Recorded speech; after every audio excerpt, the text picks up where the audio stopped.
In this video, I am going to show you how to open two tabs side by side in Google Chrome using the split screen feature. If this video helps you out, please don't forget to give it a quick like. Let's get started. First, open Google Chrome and open the two tabs that you want to view side by side.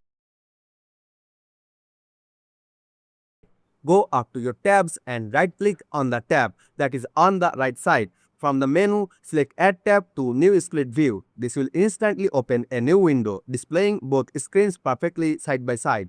Now, if you want to change the arrangement, it's super simple. Click on the tab at the top. You will see a menu pop up with options like Close Left View, Close Right View, or Reverse Views to instantly reorganize your workspace.